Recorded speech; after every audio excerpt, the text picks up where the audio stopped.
And this is KPFA 94.1 FM in Berkeley, 89.3 KPFB in Berkeley, and 88.1 KFCF in Fresno. Or online at kpfa.org. Stay tuned next for La Onda Bajita.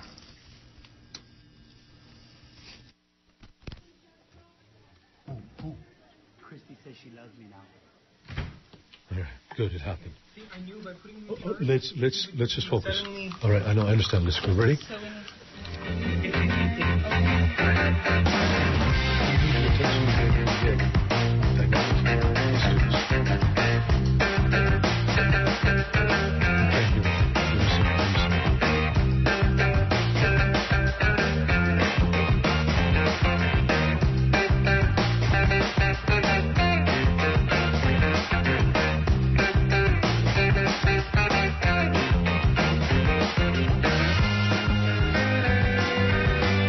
That's fine.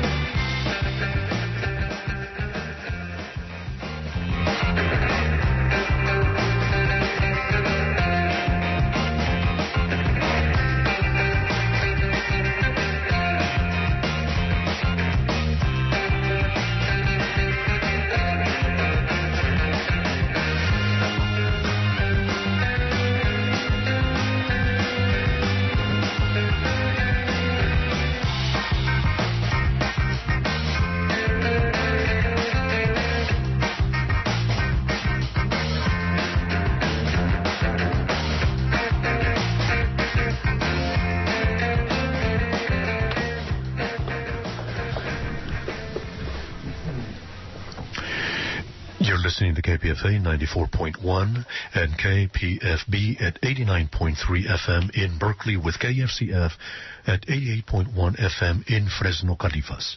Yo soy el Gavilán Molina, cruising with La Onda Bajitas, Radio del Barrio Aztlán. Órale, tonight we're going to take back La Noche Simón Queso. Open up your mentes to a truly unique experience in Radio Landia.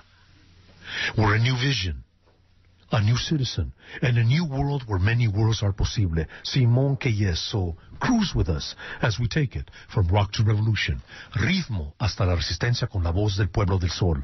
Aquí nomás, órale, we are La Onda Bajitas crew. We march, we protest, we report. We are NPR Radio Comunitario, coming at you live esta noche from the Sebastopol Community Cultural Centro. And we've got quite a lineup tonight at 8 to 8:30 here on La Onda. We've got aquí Las Comadres en la Casa, Aztlán Rising with Maya and Xochitl, and a special program on this segmento. And from 8:30 to 9:30, we got Evelina Molina coming at you with a regional reportaje report on what's up in the North Bay. And then from 9:30 to 10, we got Argelio Girón and Voz Mechista. Keep it right here nomás as we're coming at you live from this 10th year anniversary celebration of the Great Day Labor Centro aquí, one of the model projects for rural community organizing in the country. Stay tuned. Keep it right here nomás. It is Friday, the 8th of April, 2011, and it is live esta noche. So now we're going to take a little quebradita. 1, 2, 3, and then I'm going to turn it over to la compañera Maya. Bienvenida, compañera. ¿Cómo andamos? Muchas gracias, Miguel. Muchas gracias, Miguel. It's a pleasure to be here. On this eventful evening at the Sebastopol Community Center on the 20th anniversary celebration of Great Labor Center, that has pioneered, like Miguel said, a model of rural labor organizing around the country here in Sonoma County, which happens to be the #1 county in California that turns over the most immigrant workers to ICE. As we can clearly see, this is a money-generating scheme for the county. And here to speak with us this evening is Cristina Zapata, the Executive Director of the Day Labor Center. This is Maya Nayeli, co-hosting with Xochitl Moreno here on La Onda Bajita, broadcasting live. Good evening, Cristina. Thank you so much for being on air with us. Thank you, Maya. I really appreciate that really lovely introduction, really spot on. All of it was lovely, of course. about our county being the number one in turning over folks to ICE. Absolutely. So the issue is that we're here to resist all of that. The Labor Center started organizing in the late 90s. A group of concerned citizens came together, and they established the Day Labor Center in 2001, a hiring process for day laborers in 2004. In 2006, I would say, though, was a really important peak time. What happened in 2006, I don't know if you remember the Sensenbrenner bills, HR 4427, remember that? That was really a really important time, and I think it galvanized some of the juices, some of the philosophies and the organizing that people just had inside, waiting to explode. And so, the Great Day Labor Center co-founded the Committee for Immigrant Rights with some really amazing advocates and with other immigrants in the county. We're here tonight to celebrate and the 10 years, but also reflect on some of those hard times of the 2006. Our Worker Center, as Miguel had said, as well, is that we're a model rural organizing project, and that's really true. If you've ever been up here, you lose cell phone coverage, internet problems, but despite all of that, workers continue to be in the forefront and staying connected. Our Worker Center is. There's a lot of worker centers in the country. I want to be, very clear about that. Worker centers are old, not new. We're very important in the labor movement. We're not a traditional labor union, but we play a very important role for workers' rights in the nation. And so can you explain to us what some of those, how the Day Labor Center has affected and supported such an affected and terrorized community? And what are the different points that they can provide service? Sure. So, as I was saying, the center, what it has done is has started, I would say, like the social vision piece, the spark, and now we see a lot of community organizing taking place in the county. We even see the KBBF public bilingual radio having some new energy and organizing and trying really hard to be impactful and powerful for the Latino community. And that's just one example. There's other projects that have started. North Bay Organizing Project, the Peace and Justice Center, this last week had a meeting where they're trying to also think about how to include progressive allies and strategize to mobilize white allies. And that's just what I mean about how the center has been sort of the impetus or foundation for making some of those movements happen. Absolutely. And can you give our listeners a briefing on what the celebration is taking place this evening and what's the evening looking like? Well, I'll give you a little snapshot. I think at 6:15 we had a line, and we were thinking we have to close the doors. Our sound system's not set up. At 6:45, it was quite full in here. And so what we're doing is celebrating 10 years. This is our first event like this, and Jose Cuellar, aka Dr. Loco, is definitely a huge draw. I think he's really a really nice part of tonight's lineup and why we have a lot of folks coming through. But also to celebrate with us tonight, we have the Imaginist Theater Collective and Cascada de Flores. Imaginist Theater Collective, really cutting edge performers, really thinking colorfully, if you will, and beautifully, and they have embraced day laborers all the way in their performance work. So this is Xochitl Moreno, and I just have a question for you. Recently, there have been so many issues affecting the immigrant community here, and with the center supporting various kinds of workers, many of which are women and domestic workers, can you talk about the role of women at the center, the different places with which they come together to work with other communities, and how the struggle for the domestic worker Bill of Rights has been heating up here in California? Sure. I'll address the women piece. First of all, I admire them greatly because, and the men, the jornaleros, the day laborers at the center, because they work together and they collaborate, and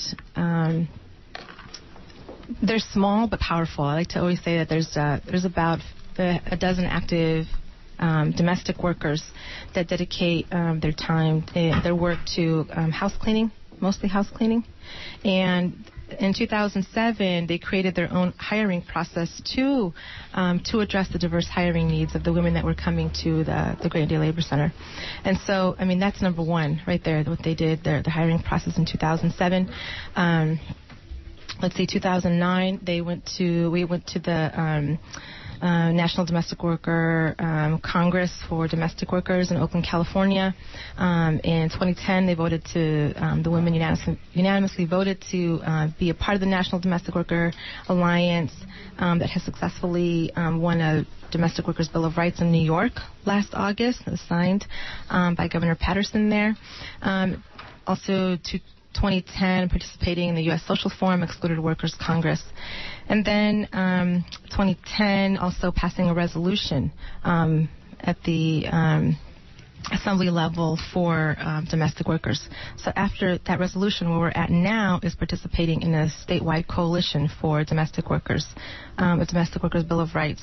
And Thelma Millano and Manuel Perez are co-authoring this really awesome bill. For the first time, domestic workers are going to have some real protections. And they introduced that bill in February, and we've just been going to lobby visits. Like I said, the people are very powerful. I admire them greatly. They're there, and that's why we're very important for these worker rights, for women's rights. And I think the women have gone to Sacramento probably a dozen times in the last 6 months. And it's been really successful. It's yielding great results. Our new assembly member has decided to co-author AB 899. The Domestic Worker Bill of Rights. The 13th, we're going to be in Sacramento for the hearing of that bill. Invite everybody listening out there to please join us. If you have any questions, please call 707-829-1864, and we can talk about caravanning up there together. Okay, so I have a closing question for you, Christina. I just wanted to ask you if you had any advice for the next generation, seeing as though this movement is ongoing, seeing as the workers' movement in general, what's happening in the Midwest right now, solidarity with the immigrant workers here in Califas and you know, across the country. What's some advice for the next generation of activists that you have as being a pioneer in this model for day laborers? Advice? Let's see. I don't like to give advice, especially, but here I can speak a little bit about that. Building relationships. Really important. Being ethical, really important. Saying when you're wrong, very important. And not being afraid, very important. And not being afraid of yourself, very important. And it's a lot of work. There's a lot of wonderful people, a lot of wonderful activists, a lot of wonderful organizers in this county, in this state, doing amazing work. And they're fighting for rights, for justice, and they're doing it. They don't want to see the Connollys and of the state take over. You know, we're done with Schwarzenegger, and we're through with that, and we want to keep it that way on that level, on the state level. But locally, we want to continue to do as much as we can. I know it sounds, you know, really traditional or conservative to work with your city council, work with your supervisor, but we have to do it. Excellent. Well, thank you so much, Christina, for the work that you do and continuing in the lineage of your last name, Zapata, and being on the warrior's path. Thank you so much for coming on. Thank you, Maya. So this is Xochitl Moreno and Maya Nayeli here on La Onda Bajita. And next we're going to have a piece from Xochitl speaking about what's happening this weekend, a demonstration in solidarity with the workers in the Midwest Union Workers. So up next, Xochitl. This is Xochitl Moreno, reporting for Pacifica Radio. With us today is Jeff Mackler, a longtime activist and founder of the United National Anti-War Committee, the sponsor of this Saturday and Sunday's Back to the Streets, rally against the wars at home and abroad. Thanks for being with us, Jeff. Could you share with us who the United National Anti-War Committee is, some of the organizations participating in it, and how it came to be? Well, we started at last summer's late July National Anti-War Conference in Albany, New York. It was a fascinating conference because it had 800 activists from 35 states, and it was perhaps the broadest coalition of diverse forces that had never worked before. We had leading representatives of the Muslim communities who were being persecuted by the government, now by the Peter King hearings, a very broad range of social justice, human rights, civil liberties organizations, peace organizations, and we just gelled at that conference and called April 9th in New York and April 10th in San Francisco as two national days by coastal demonstrations against the war. What was also amazing is that despite all the wrangling we've seen in the movement over the years, everybody came together on a broad range of issues, linking the economic crisis and the associated attacks on working people with the trillions of dollars spent on war on the one hand, and demanding the immediate withdrawal of U.S. troops from virtually everywhere in the world, Iraq, Pakistan, and Afghanistan, and today Libya, on the other. We stood for civil liberties for all and opposed the FBI raids on anti-war activists, social justice activists, stood with the black and Latino communities who suffer police terror and deportation, and essentially, for the first time in a long time, combined the broad range of issues that individual organizations have been working for. With so much to think about and fight for, with so many burdens on people's backs, which Saturday and Sunday's protest demands define so well, folks might feel like it's an unwinnable battle that we're up against. What do you say to someone who asks, well, how does participating in the protest affect change really on any one of these issues? Well, that's the biggest question. And, you know, our answer where we take inspiration, I think, was given rather concisely by a sign that was in Wisconsin when 100,000 workers protested against the massive attacks on their unions.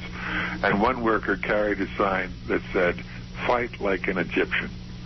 And we take inspiration from that. Everyone said that here's a Mubarak dictatorship that's been around for 41 years with an incredible military backed by the United States.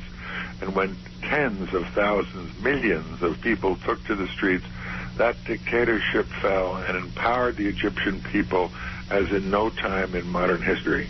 And following that, we saw millions mobilized in Tunisia and Libya and everywhere else in North Africa, where people understood that they do have the power to change society, that massive protests are just the beginning for raising demands that challenge the legitimacy of dictatorships and repression everywhere in the world.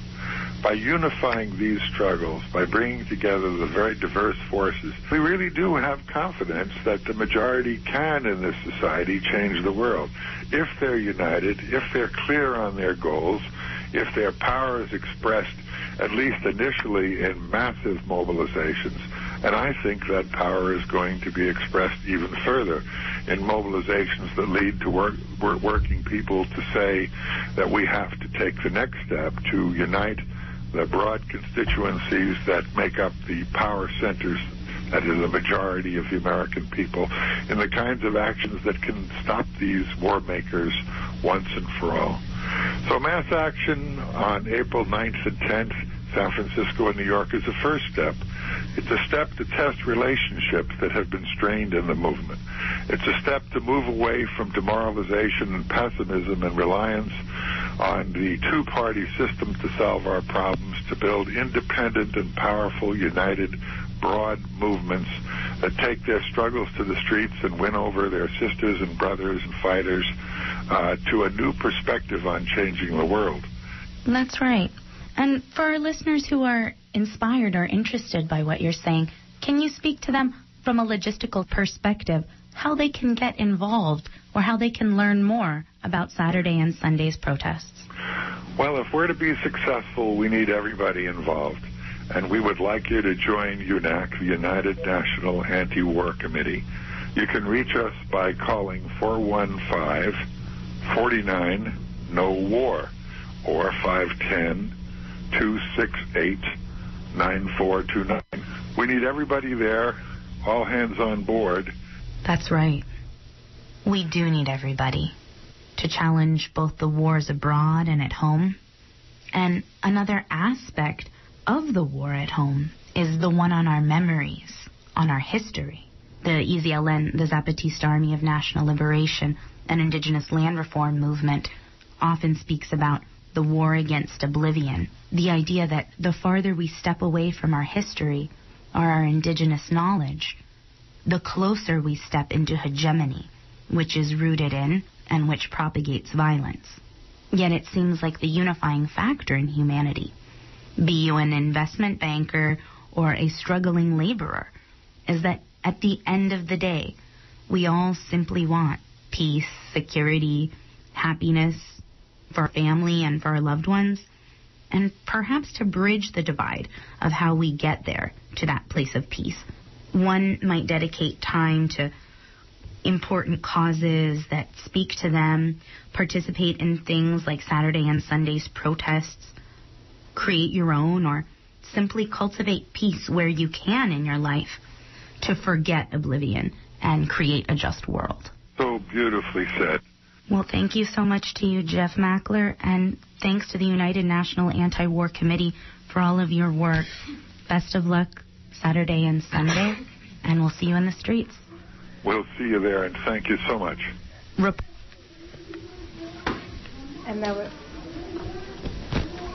And welcome back. This is La Onda Bajita broadcasting live in Sebastopol. That was a great interview by Xochitl Moreno talking about the protests happening over the weekend. Bringing it back here to the event taking place this evening, broadcasting live. Here sitting with us is Devin Cardenas, the organizer of the North Bay Organizing Project. Welcome to the show. Thank you for having me here tonight. So the center has been branching out to ally and link to other kinds of organizing work. What does bridging, and different organizations in general, what does bridging these various communities look like to you? Well, on the one hand, I'm an alumni of the Day Labor Center, so we're celebrating the 10th year anniversary, and I'm an alumni of what this organizing has done in the small town of West County, Grayton, California, and so we're celebrating. I think we reached a level of maturity as an organization that we want to expand. And we also realize that the day laborers stuck out in West Sonoma County in a small little town don't necessarily have the power always to influence the circumstances that are around them, right? So it makes a lot of sense to be able to branch out and build alliances with other organizations of different sectors, social sectors, but that share the same values.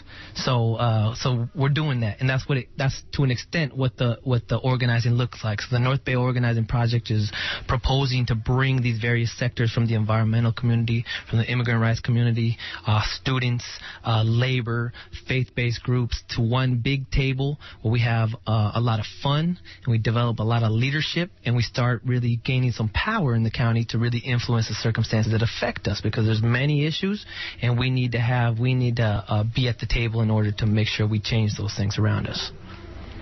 Hi there, Davin. Can you talk about how white allies and other social sectors, these ones that you're speaking about, how they can act in solidarity with day laborers and support the work that you all are doing?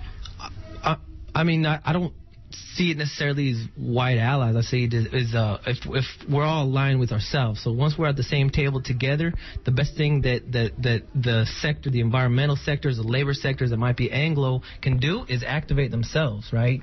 Take the responsibility of stepping up, becoming active in their own communities, and sharing that table with the immigrants, with the students, and being at the same table where we see ourselves eye to eye, instead of us, the immigrants, asking the white allies to support them, or the whites supporting the immigrants. We're at the same table. We're breaking bread. We're making sure we understand each other's stories, because all these sectors, all these social groups have something to say. And once we find out from ourselves and start talking to ourselves and asking critical questions about who we are, then we understand we have a common cause, common role, and we make collective power.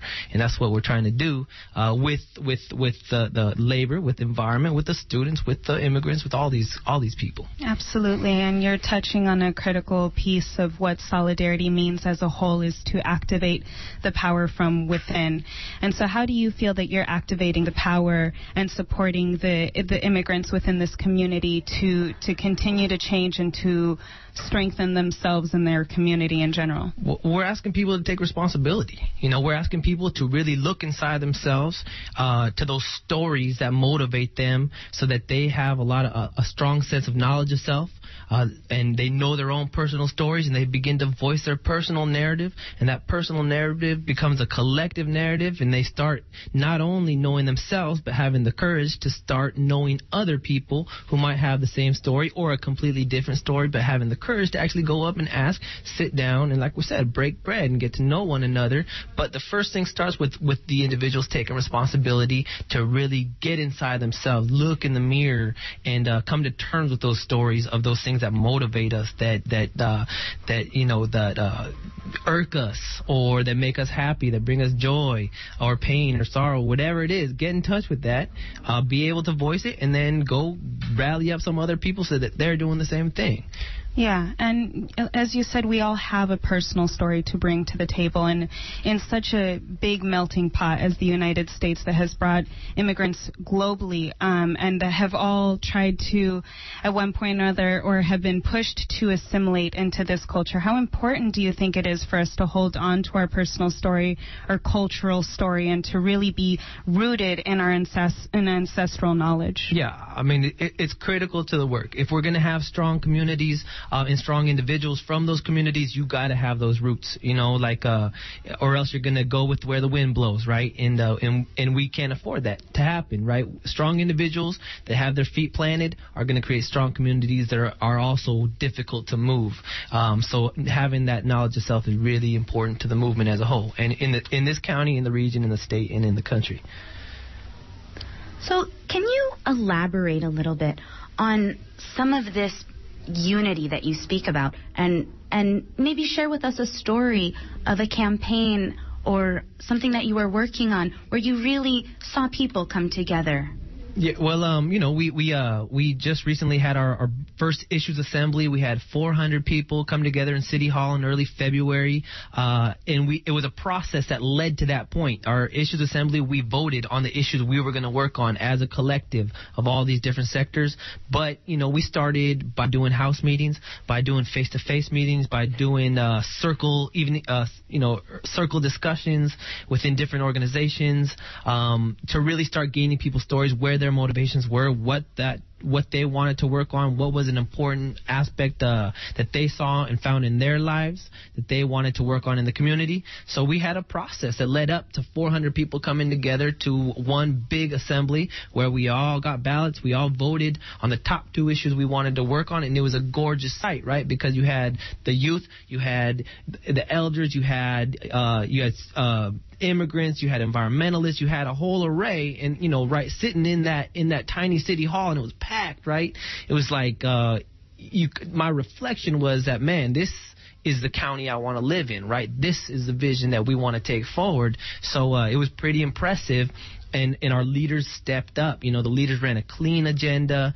We got the stories out. We voted. We had people commit to work on what they had just got done voting, and we came out with commitments. So we don't just meet to meet. We meet to commit and start working. And since that time, our task forces are up and running, focusing primarily on car impounds and immigrant issues, and then on the other hand, working on transportation and neighborhood equity issues.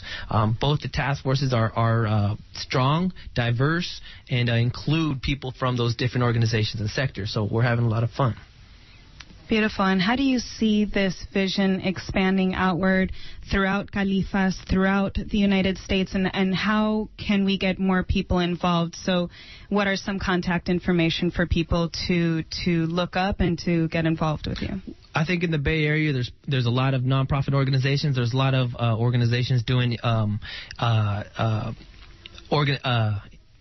organizational-based organizing, where they bring different organizations together, churches, nonprofits. So I think wherever you go in California right now, there's a strong push to bring organizations together, churches together. Here locally in Sonoma County, we're doing it. We're the North Bay Organizing Project. There's also a faith-based group called the North Bay Sponsoring Committee at work as well. In San Francisco, Oakland, San Jose, wherever you go, there's people working on car impounds. There's people working on healthcare, on public health, on public transportation. There's people working out of their churches, working out of their nonprofits. So there's plenty of ways to get involved. It's really about people taking responsibility, taking time to step up and do something. So in San Francisco, I know that exactly what you're talking about. People came together. They saw that the issue of car impounds, for example, which seems to be really affecting many of the people here in Sonoma County, that immigrants were having their cars, they were being racially profiled, being pulled over by the police, having their cars taken if they couldn't provide a California driver's license. But then activists and community members in San Francisco were able to pressure the city and the administrators to change the policy. And so that now there's this informal agreement with the police department that if an officer stops someone who doesn't have a California driver's license or valid paperwork for this country, that they are then able to, have 20 minutes to then find a valid driver so their car isn't impounded. And it seems what we had uncovered in that struggle was that there was massive profits and financial gain for the city and for the people, participating in that impound. How do you see, this struggle moving forward here in Sonoma County?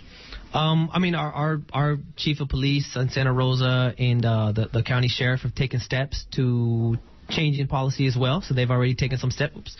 We hope they can take it a little further and benefit a large majority, but there's already policy changes happening, and we're very happy about that because it's a campaign the Committee for Immigrant Rights of Sonoma County has been working on, and a lot of these broader organizations have been working on, so it feels good to win.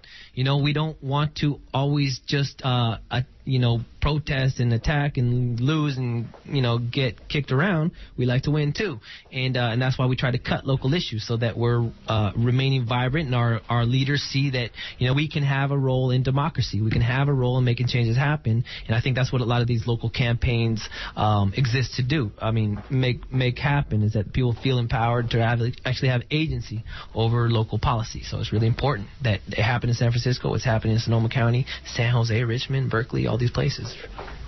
Well, in this work, often we hear, the word, I think, dignity thrown around, that workers have dignity, everybody has dignity.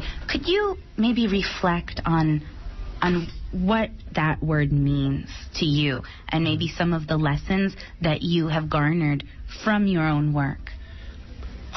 For me, I don't want to get too philosophical right here, right? But for me, dignity really comes down to having love for self.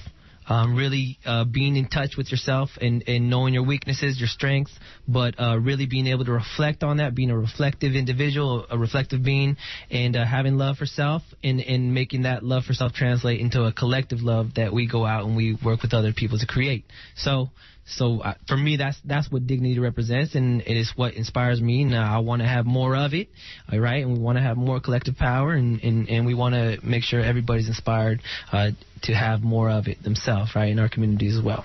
Beautiful. And on those inspiring words, and here bringing it back to the community in Sebastopol and the event that's taking place, I'm going to turn the mic over to Miguel Gavilan Molina and follow through on this evening. Thank you so much, Devin, for coming through and doing this interview with us. And thank you, Xochitl Moreno, for co-hosting. This is Maya Nayeli and La Onda Bajita. ¿Qué onda, Miguel? Qué buenas gracias, compañeras. Thank you, Maya and Xochitl, and our special guest, Davin, for giving us the insightful information, and to Cristina Zapata for her view of the work here at Centro Laboral de Grayton, 10-year anniversary celebration happening now. And Now I'm going to turn the mic over to our compañera socia and contributor on Flashpoints and on La Onda Bajita, and that's Evelina Molina. Bienvenida, compañera. It's good to have you back in la casa here, and I know you got a special guest for us esta noche, something major that's happening, and bienvenida, socia. Welcome. Yes, muchísimas gracias, Gavilan, and it's wonderful to be back again here on La Onda Bajita. And here on this very special celebration, 10 years of El Centro Laboral de Grayton, 10 years of the Grayton Day Labor Center. And I am so honored right now to have the privilege to interview this person. Not only because I have had the opportunity to get to work with you on many occasions on this issue, with the Committee for Immigrant Rights of Sonoma County. But more than anything, it's about what's happening now. So, Rick, welcome. Una vez más, welcome to La Onda Bajita. Thank you, Evelina. It's lovely to be here with you. And, Rick, I'm looking at you, and I'm feeling that our listeners really need to understand that something is going on that's very special, and that is that today you're on day 8. Day 9 of a liquid water and juices fast. Mm-hmm. Fast for family unity, for la unidad de la familia. Exactly. And for our listeners, can you just give us a little bit of a background as to what has brought you? Some people might say that this is an extreme form of an action. Can you tell us a little bit? Can you give our listeners a background as to what has brought you to this day today, day 9 of a fast for family unity here in Sonoma County? Thanks, Evelina. Sure, I'd be happy to. I guess I'd like to start by saying that it's a humble fast. When you look at the history of great fasts, Cesar Chavez fasted for 25 days on water only. And I'm not doing that. This is not on that magnitude. I'm happy to make the sacrifice and the contribution that I'm making, but people should understand that this is humble. It's not on the order of the great fasts of Cesar or Gandhi or the great Quakers of old. The contribution that I hope I'm making is to inspire a few people to step up and become more active. We need to do that because the Committee for Immigrant Rights has been in this struggle to preserve family unity for 4 years. We first became aware in 2006 that the sheriff was collaborating with ICE in a way that was carrying away young Latino men out of Santa Rosa and putting them into deportation proceedings. We tried many, many different tactics to stop this, and we have not yet been successful. We tried petitions. We brought 4,500 petition signatures. I remember that day clearly. Yeah. I remember standing in front of the sheriff's department, and I remember you going in, and I remember the sheriff kind of you coming out without any success. So I remember that. That's right. That was the first of many encounters. It took us a year just to get that meeting. And then at the meeting, there was no recognition whatever of wrongdoing by the sheriff or his department. So we found that we had to step up further, and we carried copies of all those petitions to the Board of Supervisors, and we kept pushing to the board. We got involved in the elections of 2008. Then we even brought a lawsuit in 2008 against the sheriff and ICE, which continues. We're trying to wrap it up, but that lawsuit carries on. We've tried any number of tactics. We've gone to the Commission on Human Rights, as you well know, being a commissioner. And it took over a year, but the Commission on Human Rights came through with a beautiful resolution that calls on the Board of Supervisors to act to preserve family unity. And yet, we still got indications that the board was not going to pay attention, even to what its own commission studied and resolved. And so I, in my law office, get lots of telephone calls. I get calls from families of people who are in our jail with ICE holds. An ICE hold is a detainer that's placed by the ICE agency, and the sheriff believes that he has to obey it. Now, other counties are investigating that and are finding that they don't have to obey it. But it's convenient for some reason for our sheriff to believe that he does have to obey it, and we haven't yet been able to shake him from that belief. I'm hoping that this hunger strike will begin to do that. I started to say that we get about 10 calls a week in my office from family members of people in the jail with the ICE holds. And sadly, there are so few remedies in immigration law now. Congress has pared back all the possible remedies. And I have to tell 7 or 8 out of the 10 people every week, I'm sorry, but there's really nothing that we can do to stop your deportation. There's no law. There's no form of relief. And it wears you down to say that 7 or 8 times a week to family of loved ones. And, you do crazy things in your mind when you have to do that 7 or 8 times a week, week after week after week, and you start to resent it, and you start to even blame the victim. And I realized that when I was starting to do that, I needed to step back, and the fast has a personal dimension to it. I needed to get some space, some perspective to be able to realize that people are in a very, very tough situation here, and they are the victims in this crime. And it's been powerful for me, the fast, in that I've been able to get that space, and I've been able to realize that people are ready to step up. It's been very encouraging. And you're listening to the voice of Rick Koshner, who is an attorney, immigration attorney here in Santa Rosa, and also a member of the Committee for Immigrant Rights, who is on day 9 of a... You know what? I haven't eaten today, and I'm already lightheaded, so I can only imagine what you're going through right now.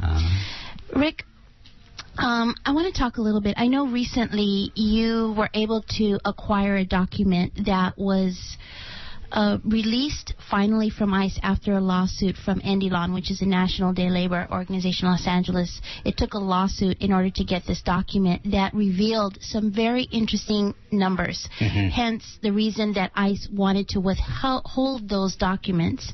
Can you tell me a little bit about those documents? What did they reflect? What did you find?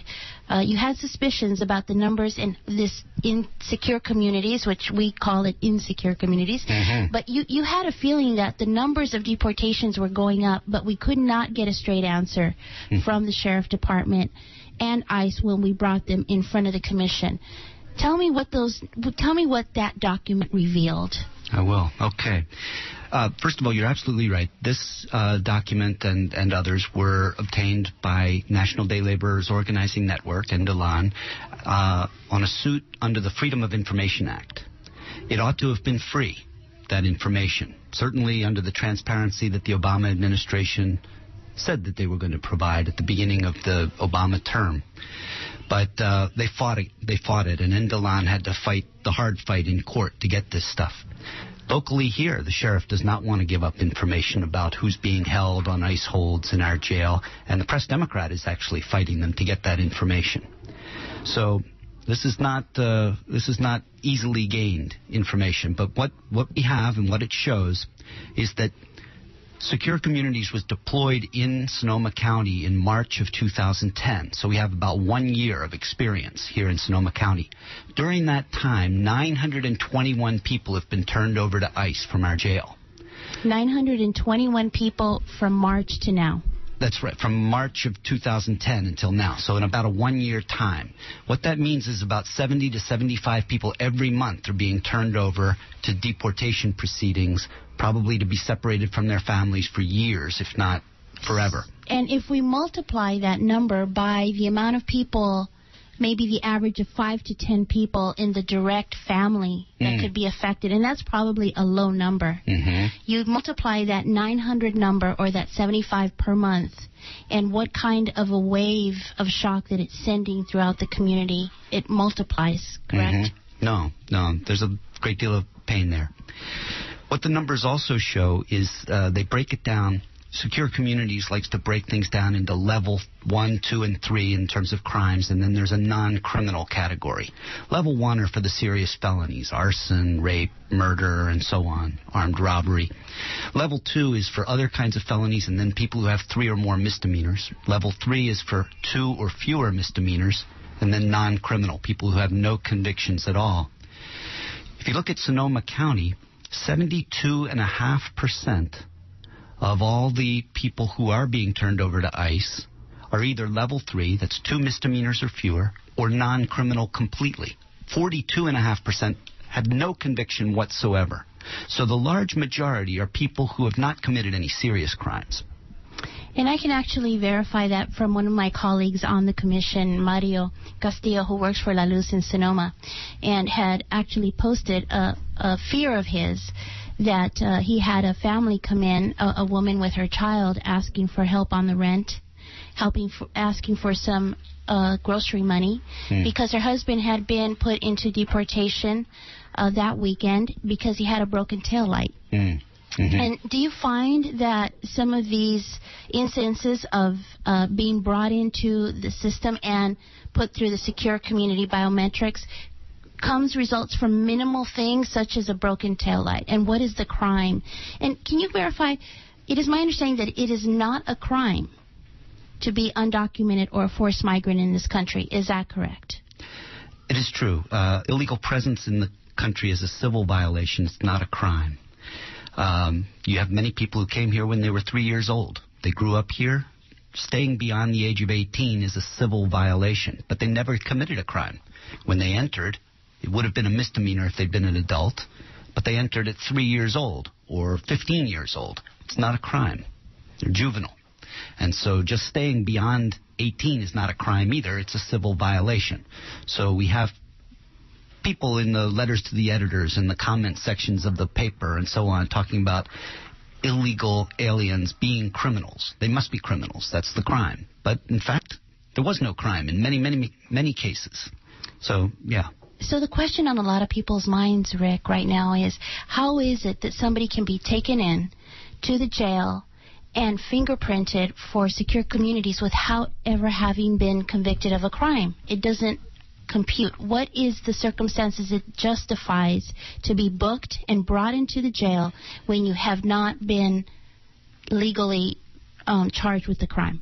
Well, this is what started our lawsuit, these cases in 2006, when the sheriff was going around with ICE, at least on certain days, and rounding up large numbers of young Latino males. One of the plaintiffs in our lawsuit, Francisco, who has been interviewed on the air here by this program, was a passenger in a vehicle.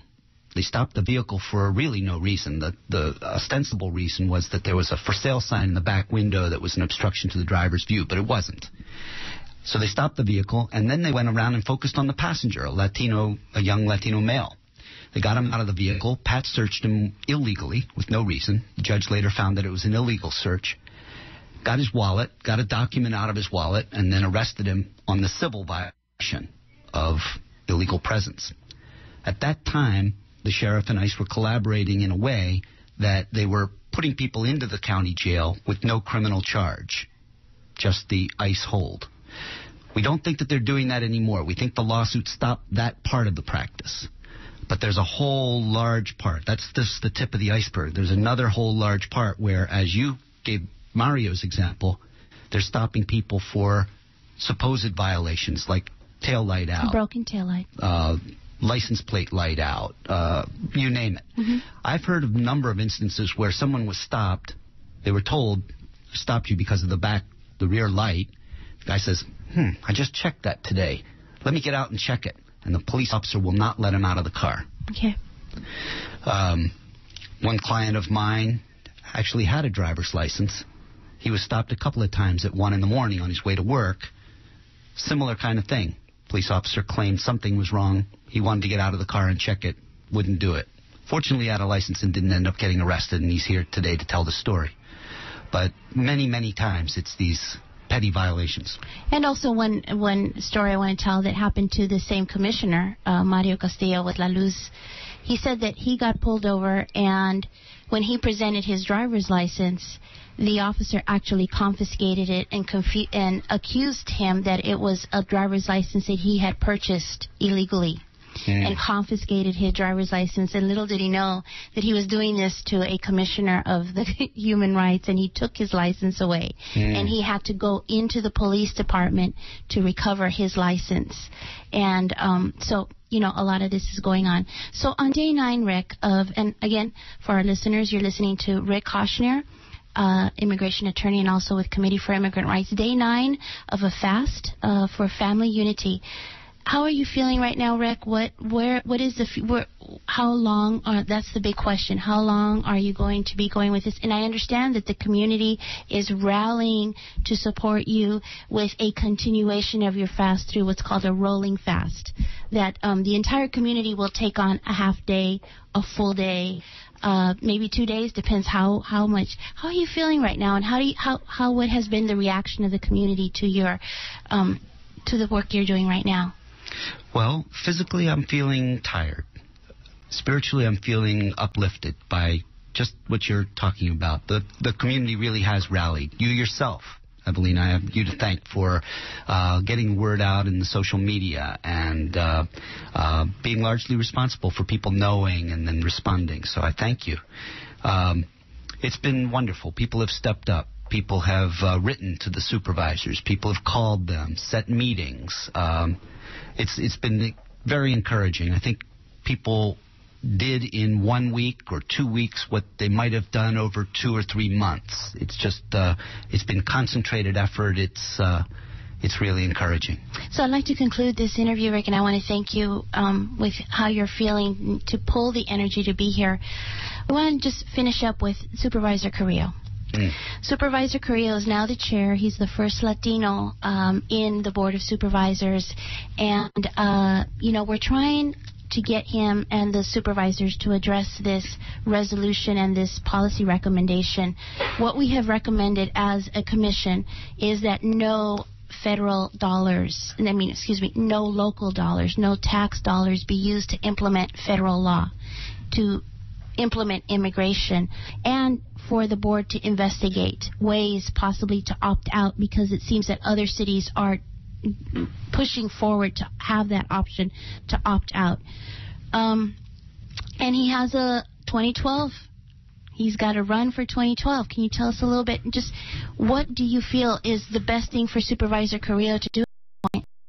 Well, Supervisor Carrillo is like the other 4 supervisors. It's time for him to recognize the pain in the immigrant community. And not just recognize it with words, but recognize it with action. I'll be able to stop this hunger strike if they put this issue on the agenda, if they don't keep delaying it and pushing the Commission on Human Rights aside and pushing the Committee for Immigrant Rights aside. If they actually put this item on the agenda. Now, Supervisor Carrillo has some say about that. As the chair, he can do it, and he ought to do it. He ought to finally listen to this community and not just put it aside. We've been at this for 4 years. Supervisor Carrillo has been in his office for about 2 years. At times, it appeared that he was really listening to us. Same with Supervisor Zane. Same with Supervisor Brown.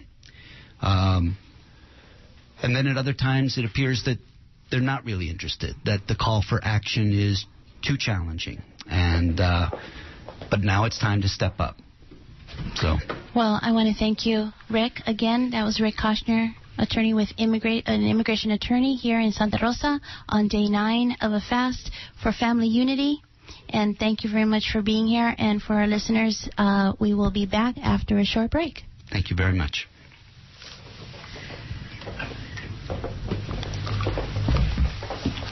And we are back. That was a really short break. See, I said it was going to be short. And we are back here, and we have Gavilan una vez más. Pues, Evelina, gracias for that great interview, and thank you, Rick, for taking time out to come and joining us. It's an important moment here today, and I just want to say that the work, the commitment you've made, Rick, is something that we all are behind. And we really need people to really turn out and show the support that here in Sonoma County we are going to do something about the condition that immigrant workers, undocumented workers have to face on a daily basis. And it takes tremendous effort and courage when somebody decides to put themselves on the line, put their lives, their bodies on the line. And we're there with you, Rick, in spirit. We will do ceremonia and send our prayers and give you all the support you need. Thank you, Rick. And Evelina, thank you for having Rick here tonight with us. I know it was a little difficult, but you managed to get him here, and I just want to thank you. But talking about, everything, Evelina, I know that you yourself have been doing a lot of work, as one of the commissioners here in Sonoma County for human rights. And recently there was a lot of activity. Give us a little bit, just an update here on what's been happening with your work with the Human Rights Commission here in the North Bay. Well, what's happened is this has been over a 14-month process.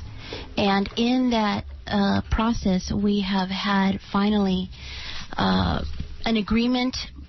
And I was really impressed by the commission that we had pretty much a complete unanimous vote minus one person.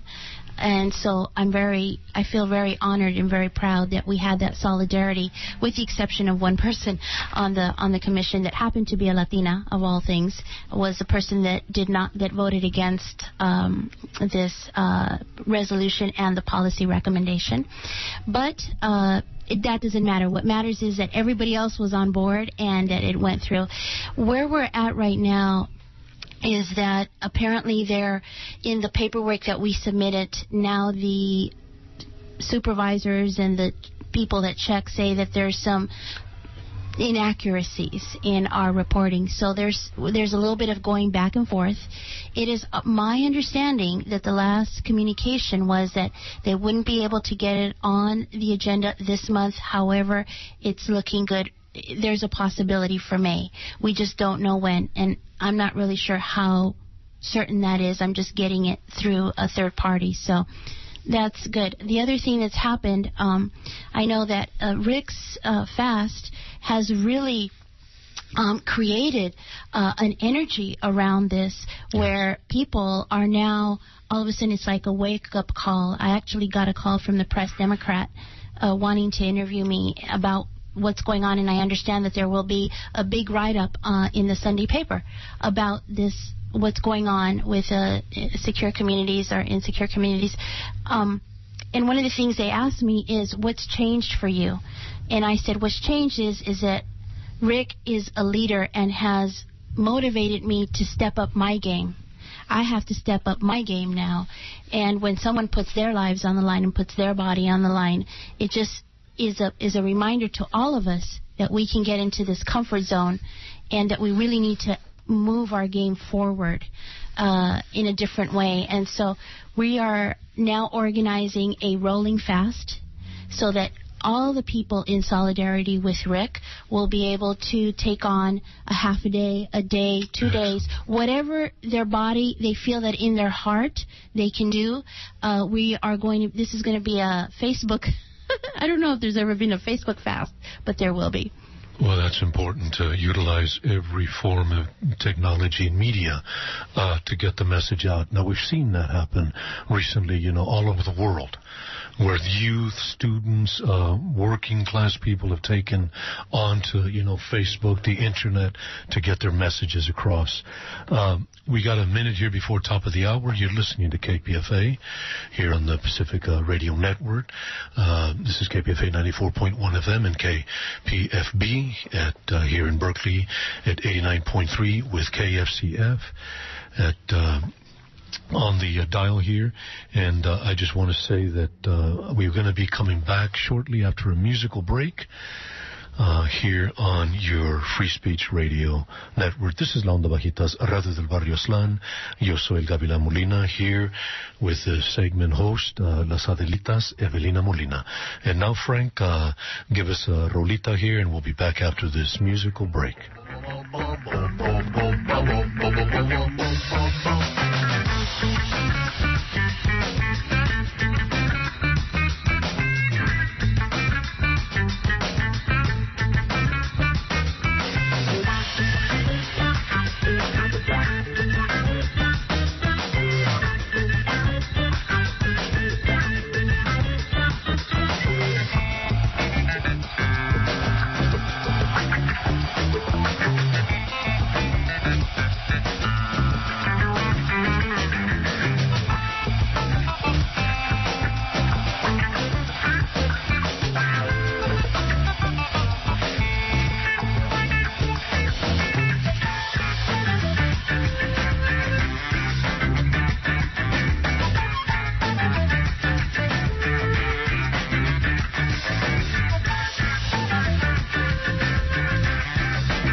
now bring you back to the special La Onda broadcast.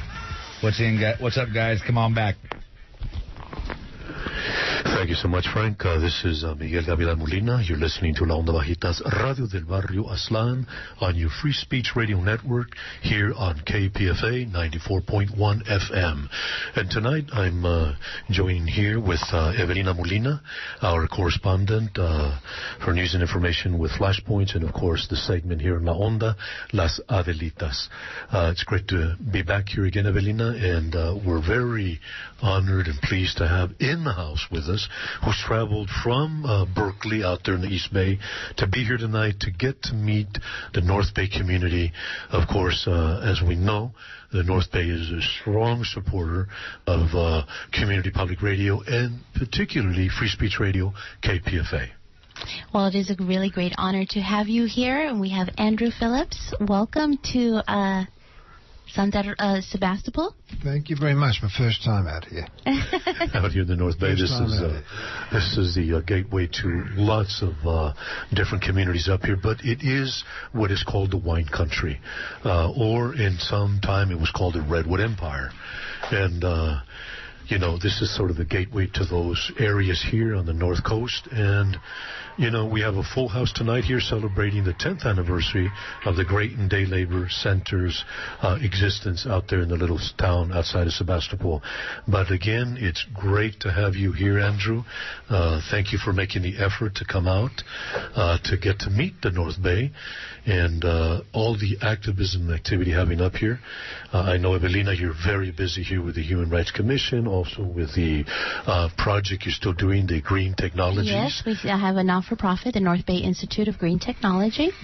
And it's an ongoing program. We participated in that before. But tonight we are graced here with the presence of our new interim general manager at KPFA, Andrew Phillips. Welcome tonight, Andrew. Thank you, Miguel. It's great. I had a bit of trouble getting out here. I thought I'd be out here earlier, but I was waiting around the station, and Pedro picked me up, and we drove out, and it was great. I haven't been out here before. I'm in the wine country, they told me, but I don't see any wine around yet, Miguel. I don't see where a nice bottle of red wine yet.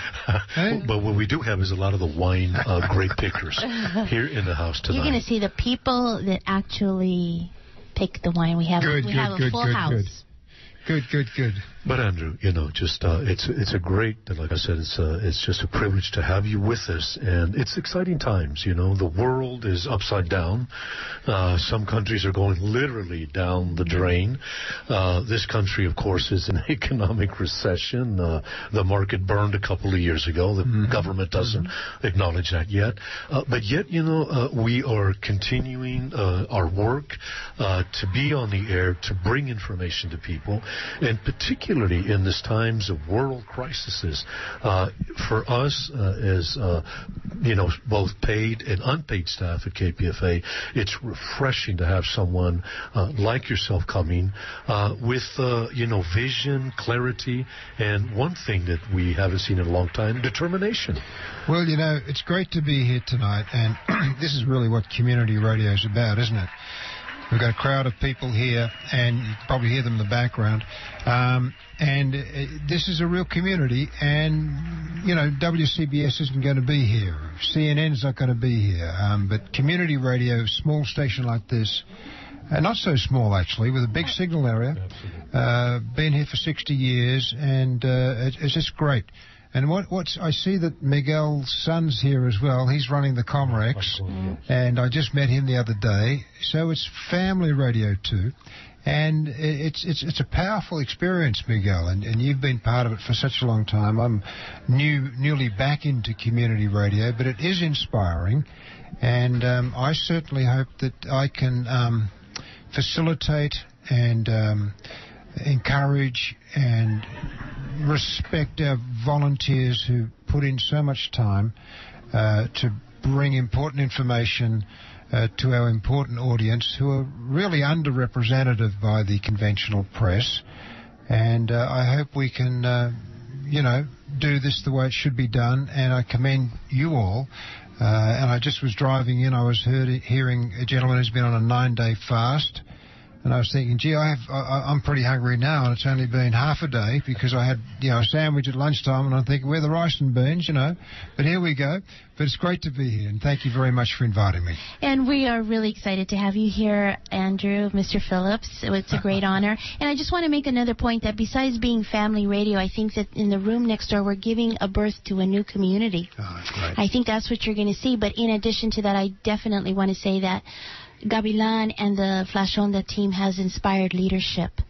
Gavilan gave me personally the opportunity 4 years ago to find a place for my voice, and for my voice as a woman of color, for my voice as a person that wants to be the voice for the voiceless, and to find a place where you can be inspired and to have a platform for leadership, I think is a very important role of public radio.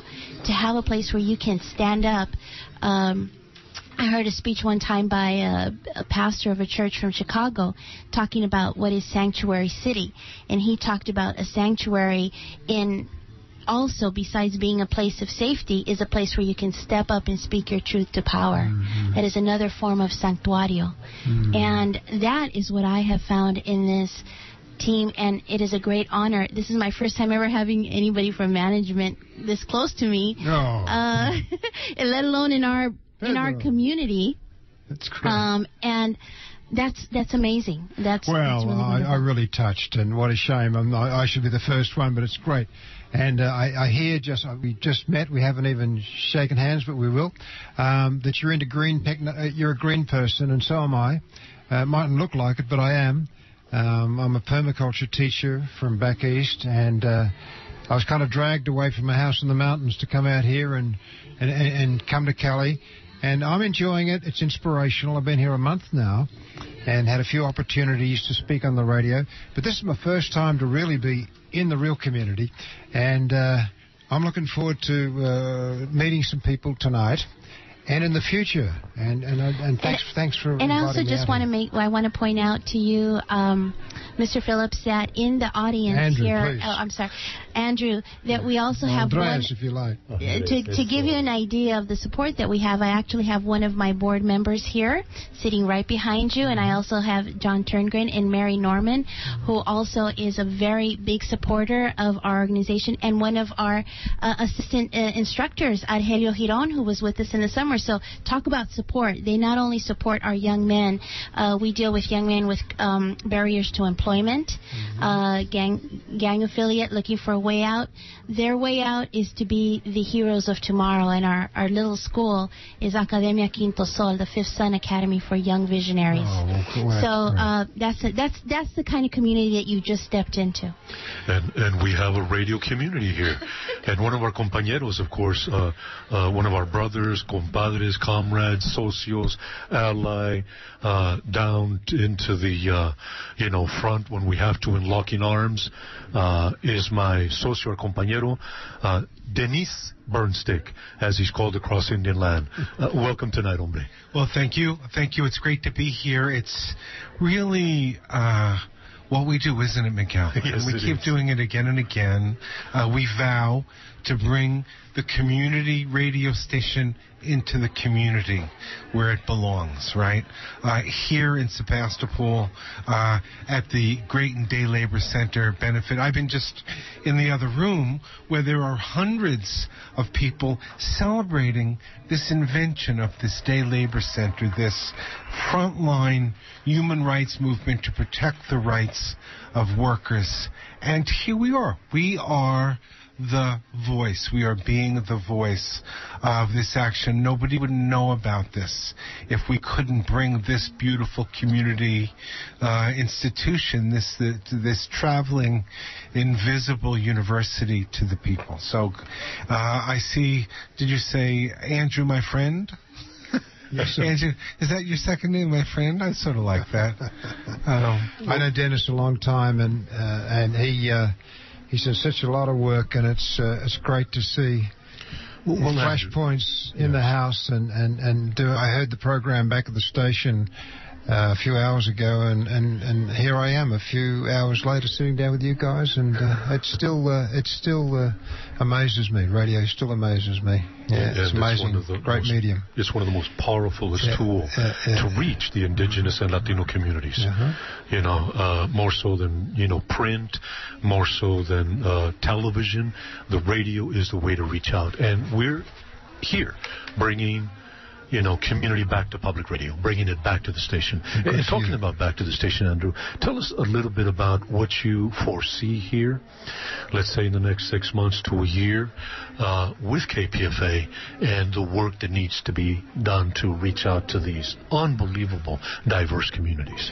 Well, one of the things that I'm beginning to understand about KPFA, that it is a diverse community, and we have an opportunity to reach out more deeply into the community, and I've spent a little bit of time learning about, for instance, the apprenticeship program, and I'm really impressed, and I understand now that there are quite a few producers working at the station, including the program director, Carrie Core, who came through the apprenticeship program, and I think the man on the board right now is part of the apprenticeship program. I think I recognize Franklin's voice. That's inspiring. And the idea that we can come into a community and touch people's lives, tell their stories, bring our audience their music and their inspiration. Plain people, not ordinary people. The Amish people call themselves the plain people because they don't embellish their lives, they just do the work. And I think the community we're in tonight works very hard. Obviously, I don't want to carry on with a lot of cliches here, but I know it's a very hard working community. probably oppressed community to some extent, no doubt. But tonight, you feel the spirit of the community, the power in the community, the potential for the community to inspire its young people and to care for its old people, and to really teach I'm an Australian living in America 30 years, to inspire all of us in a real and authentic way. And it's really partially we're able to bring this story to people through our radio station. And so I hope to be able to facilitate that. I'm a facilitator. I'm like a conduit. I'm trying to clean the pipes, keep the system, keep the water running through the pipes. You know what I mean? How the pipes get blogged up and you've got to put some Drano down it and clean it up so you can. I'm like the Drano in a way. I hope I can clean out the clogs, keep the system moving forward, and offer and learn from the people themselves and create the opportunities. That's really what I'm here to try to do, and it's inspiring, and I'm enjoying it, and it's great. So, onwards and upwards. That's what I say. Actually, sharing our experience, strength, and hope, and putting it out there. One step at a time. That's right. Well, Andrew, there's a lot happening here. There's a lot of people waiting to get to know you, and the support is here. We'll be stepping out a little bit. But right now, I just want to say gracias. And if people want to get a hold of you, they can call the station. They can call, and my extension is 203, and they can call the station's number. Right. And my email is andrew@kpfa.org. And people have been calling me, and I've actually been taking my messages, And some of the requests I get, frankly, I don't quite know what to do with them. I got a very powerful one today, and I don't know what to do with a young man whose brother had been badly injured. He's in a hospital. And maybe I'll talk to you about it later, because I don't know what to... Some of these, it's not really connected to the radio, but it is connected to the community. And one thing I'm learning, again, about community radio, it's about the radio, yes, but it's about the community, and sometimes it spills out of the box. Yes. Sometimes it spills beyond the community and outside of the microphone. But it's all part of the work that challenges us, and that I know that you're involved with a lot, and that we can do, and I hope we will do, as a station. Right. Yeah, yes, we will. Si se puede. Well, thank you, Andrew, for taking these few minutes with us, and we're going to go to a music break, and then we're going to come back here with Evelina Molina. Frank, let it roll, homeboy.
welcome to a special broadcast of La Onda Bajita. I'm going to send it back over to Miguel and the crew.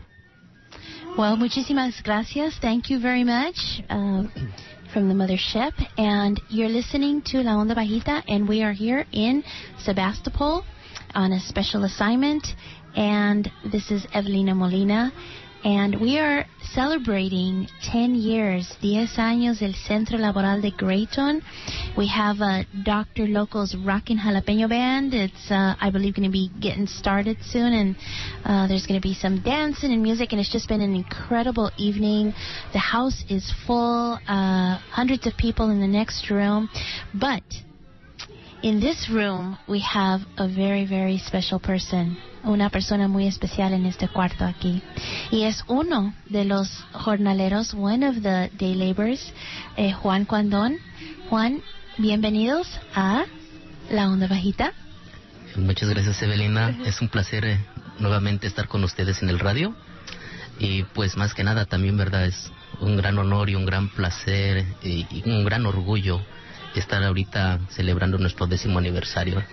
Pues, Juan, debe ser un momento muy especial para ti. ¿Por qué no nos dices un poco de la historial que tú tienes con el centro laboral? Ok. ¿Cuándo empezaste? ¿Cuánto tiempo tienes? Ok, mira, pues yo cuando llegué aquí y conocí lo que es el movimiento jornalero aquí en el centro laboral de Grayton, tengo exactamente como 5 años.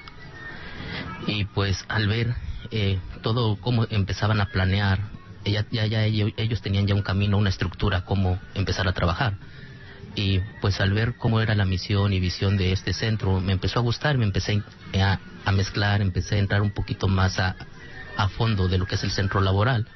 Y pues ahorita pues es un gran honor y un gran orgullo que son como 4 años y medio que tengo como parte de la mesa directiva. Ahora, una de las cosas que hablan del centro, lo que hace este centro diferente, que aquí no se trata nada más de encontrar trabajo, sino hacen muchas cosas diferentes. Por cierto, el desarrollo del liderazgo. Entiendo que has ido tú al Washington, D.C. Sí. Okay. Entonces, ¿por qué no nos platicas algunas cosas que hace el centro que es diferente que nada más llegar a un lugar y esperar trabajo? Ok, mira, pues una de las cosas de las que se hace en el centro es de que la misma persona, el mismo jornalero, el trabajador, empiece a depender por sí mismo.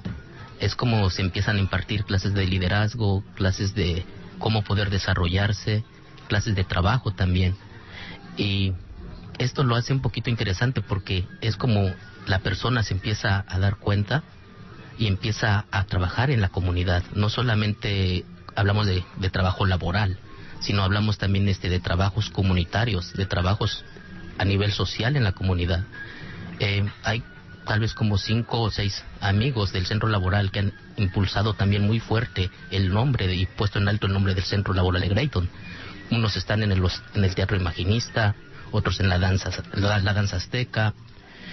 Al igual como yo, estoy ahorita en la organización del norte de la bahía, en el cual pues estamos tratando de enfocarnos en problemas que tiene la comunidad y darle solución. Y esto es un gran orgullo, un gran placer de que el centro laboral ha sido piloto, ha sido la base para impulsar esta otra organización que es el Norbella ahora.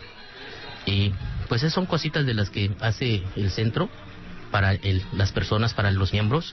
Se hace conciencia de cómo podemos trabajar en equipo, en conjunto, y empezar a romper esas barreras que tenemos de individualismo, ¿verdad? Y ahora, una cosa que yo entiendo es que hasta muchos políticos han venido al centro. Mucha gente, pues vamos a decir gente que de importancia, de poder, han llegado allá para estudiar y también para aprender lo que está pasando. Como verlo como un ejemplo, ¿verdad? Uh-huh. Una cosa que me gustaría platicar en el momento, estamos en un momento muy crítico y muy serio, que viene acerca de las nuevas reglas que está implementando el sheriff y la policía. Y estamos en una situación que por primera vez en este condado tenemos un supervisor latino, el supervisor Efraín Carrillo, que ha llegado al centro? Oh, claro, él es muy amigo también de nosotros. Por cierto, estuvo aquí esta noche exacto. Y les presentó con un reconocimiento muy especial, un diploma así bien lindo. Platícanos, él está ahorita en una posición muy importante, es el director, por decir, él es el que está dirigiendo el concilio del Board of Supervisors. Ajá. Y por primera vez tenemos un latino. Y sabemos que la Comisión de los Derechos Humanos ha impulsado una recomendación de póliza que los supervisores investiguen maneras de no colaborar económicamente para usar los dineros que necesitamos aquí localmente para ayudar a la migra a deportar y arrestar a gente. ¿Qué opinas tú si tú podrías estar aquí sentado con el supervisor Carrillo? Uh-huh. ¿Qué sería el mensaje que tú le dieras a él? ¿Qué es lo que tú quieres que él haga como un señor que está en mucho poder ahorita con su poder? Pues mira, es una pregunta bien interesante y voy a tratar de responderlo un poquito, desglosarlo un poquito. Mira, pues Efren sabemos de que está trabajando, está haciendo muchas cosas, pero también él necesita ayuda de nosotros. Es donde empezamos a entrar, que ver que sí realmente hay un poder en nuestra gente también. No hablamos solamente de la gente latina, ¿verdad? Porque ya estamos involucrando toda la comunidad y sabemos de que hay muchísimo dinero que se le da por parte de la comunidad al sheriff. Sí. Para hacer ellos su trabajo.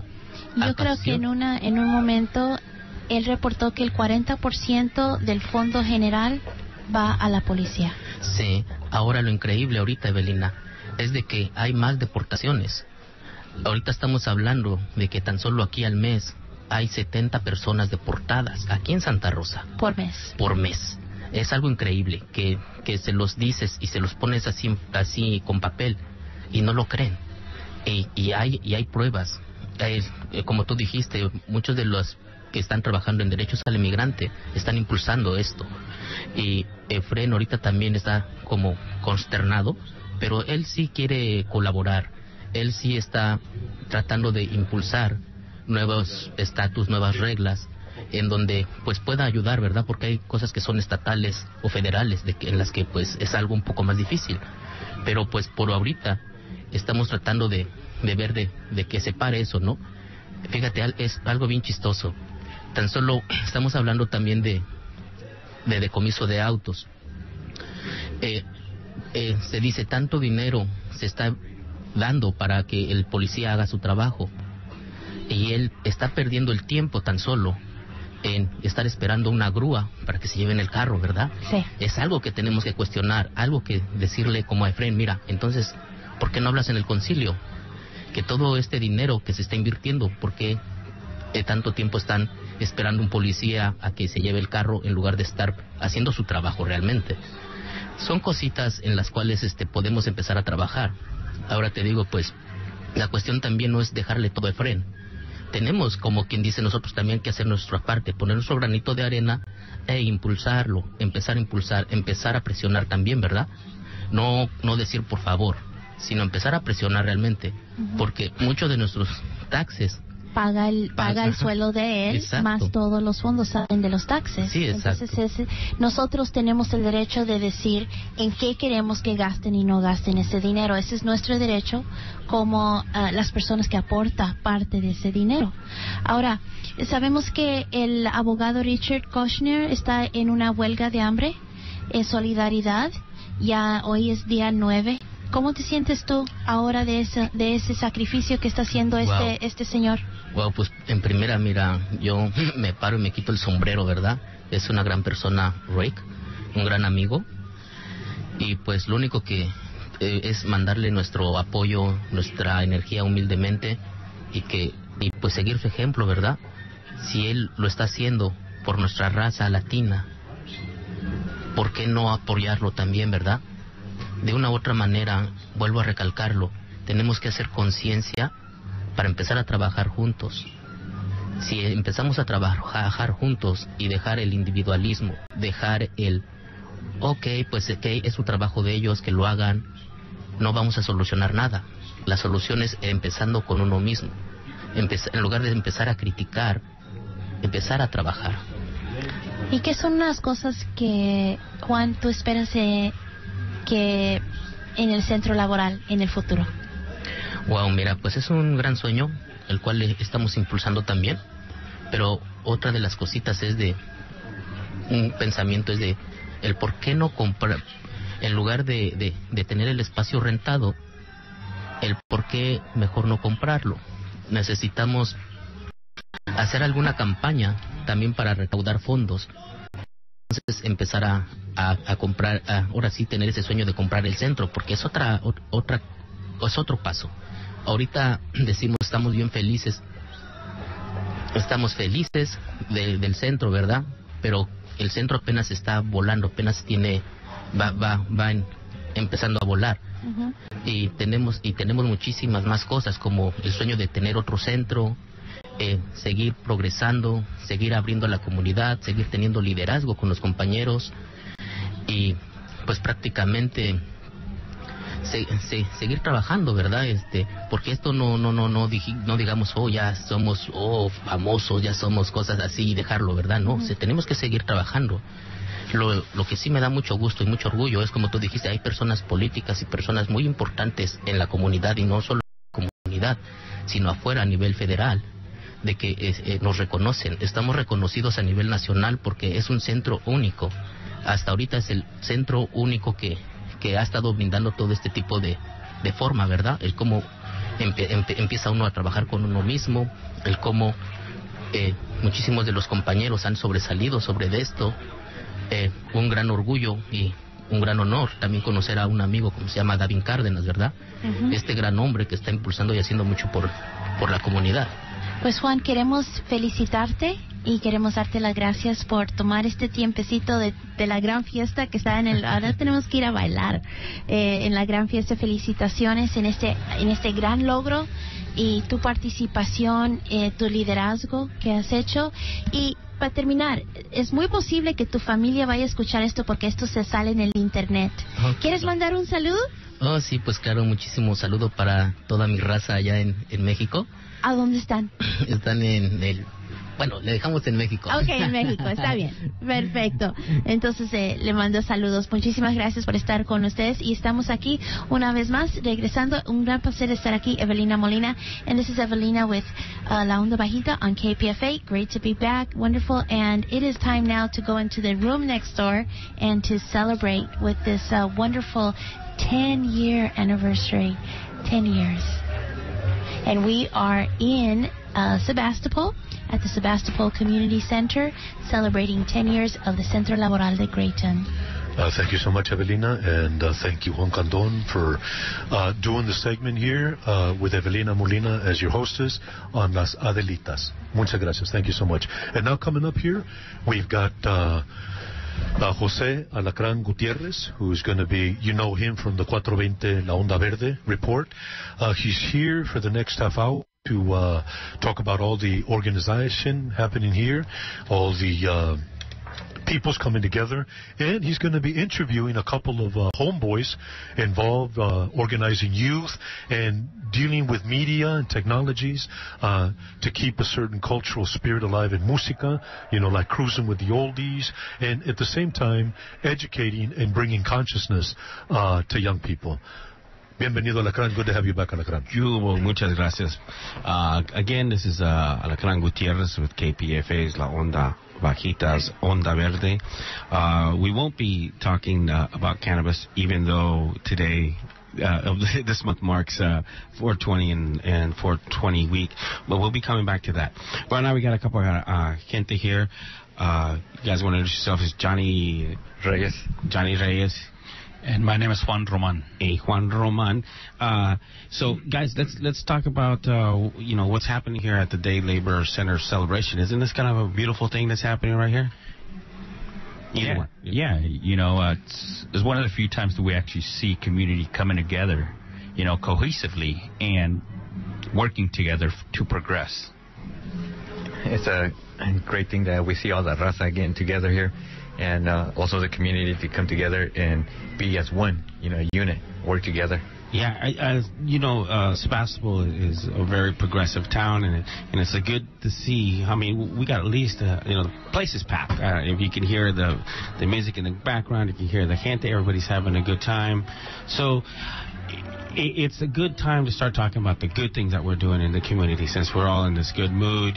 We always talk about the bad. We always talk about, what the Huda's doing to us, what the Migra's doing to us. So let's talk about the good. Now, you guys are doing a little radio, correct? Yeah, we have a radio show on KBBF Sunday nights, and, we focus on lowriding. We tell our story. We're narrating our story, of how it started, why it started, and why we're keeping it alive. And lowriding, for those that don't know, not that there's anybody that doesn't know, that's like the Chicano vision of a carro. It's the art form that Chicanos and Mexican Americans and now all cultural minorities have adopted this, transformation of a carro into an art form. And it started in the Mexican community back in Texas and in Southern California in the 1930s and 20s. And so we're going on a century, pretty close, coming on around a century of the automobile being transformed into an art form. So how do you guys, how do you visualize, if you're on radio, how do you visualize those carros to the gente? How do you, what is it how can you bring a lowrider to life over the airwaves? In all honesty, it's kind of hard to describe about how one's emotions when they're out there cruising with their ride. It's like it's a piece of their heart, in a sense that there isn't any words that I could describe about how I feel when I get in my ride. We lower it, we paint it, we customize it. We put our own flavor in there. Yeah, to most of us, it's kind of like an identity to us, and also it's something that represents our community, our culture, and something that it brings us forth. And it's like a movimiento, we could say, a movement that first we started out with many of us started out with lowrider bicycles, and then from there, when we get older, then we go out and get a job, get a decent job, and so forth, and start paying for that, and also start saving up to get finally a vehicle that we like or to our taste, And there's car clubs also in the county. I've gone to a couple of car club picnics. There's, I believe, Impalas, and that's everybody that owns Impala cars belong to us. And man, I tell you, you sit there and you see, 100 1958 to 60s Impalas all parked in one parking lot, shiny. I mean, it's a beautiful specimen. I mean, it all walks of life want to come and check it out. It's because some of them are customized, some of them are straight, just like they stepped off of the factory, clean. I mean, and it really brings the entire community together when you do these types of car shows. And it's not just the cruising, but it's also the picnics and everything that goes with it, correct? Yeah, that's correct. It's community coming together. Every car has a story, and every lowrider has a story, and each club has a story. And, so we kind of grow with that. We don't let it die. We continue progressing. It brings my family together personally. My wife's out there with me, helping me design and engineer the vehicle. Sometimes I disagree with her with colors or, but my daughter's involved in it. My entire family is involved, and we come together with the culture. Do you mind me asking what's your Rafla? What? I have a 1965 Chevy Super Sport, white on white. Nice. How about you, Johnny? Myself, I have a 1950 Chevrolet. Ooh, Bomba. And my wife also has a 52 Chevrolet. Another Bomba. Yeah. Oh, man.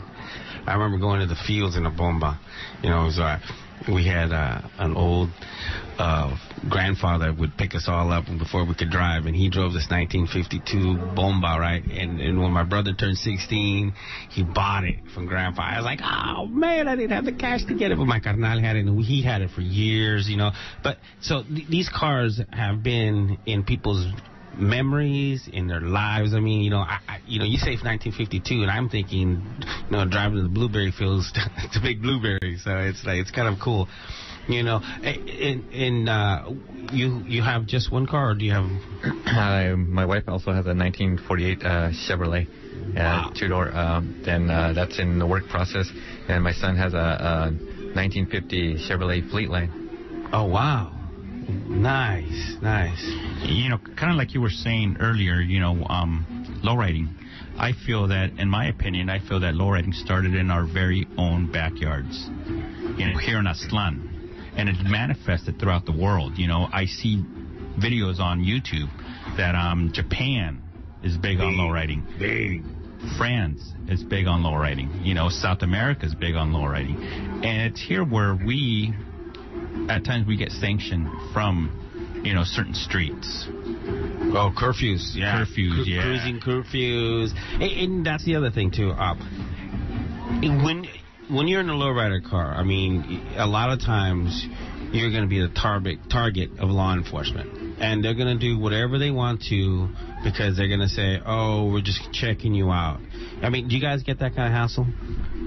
We've gotten that a few times. We get pulled over and then they tell us that, oh, your brake lights aren't working. I'm like, well, could I go back there and check? And they tell me, no, stay in the car. But again, we try to educate ourselves, with our rights, what they could do, what they can't do, and, stuff like that. Yeah, like, for example, I could have my family van and drive up and down anywhere, and they won't even take a second look at that, but then once I pull my 50 out with spokes on it, then they're all looking at it, and next thing you know, I have a tail on me, so... I've always wanted to fix a lowrider, but, rig it with cameras everywhere, 75 cameras, so that, every time you get pulled over, you just hit the play button and record, just to YouTube, record the conversations that, you would get. I mean, that's the customizing that I really want to see. A sneak and peek every time you get pulled over in the Bomba. That's an idea. Yeah, last year they had some event over in Windsor, Town Green, and we got sanctioned from that. We actually got kicked out, and they looked for every excuse not to have lowriders in there. First, they started with, we want cars prior to 1966, I believe, and there was newer cars there that were, hot rods. I think there was a 2003 Chevy Corvette, or a Corvette that was there that was not going with what they said. Then there was a 1995 Saleen Mustang there that wasn't by their rules. So these are private cars, or is this like the Town Green? This was the Town Green. This was the Town Green that... Wait, don't those people remember Windsor was full of lowriders? Come on, man. I grew up coming in and out of Windsor, and I remember just every house had a lowrider in it. I mean, ¿qué pasó? Se les olvidó, ¿verdad? They just forgot about it.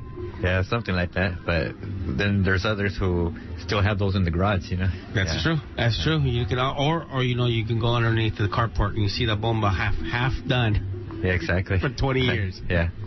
Yeah, like I said, every car has a story, and right now what a lot of people are doing, they're really getting into rat rods. We started that. Well, you know what? And I was just going to mention that at one of the shows that I went with, there was all lowriders and rats. Trip on that because the rat rotors they're bad. They got they look like lowriders except they got screaming engines and no paint. We started that. In the 70s.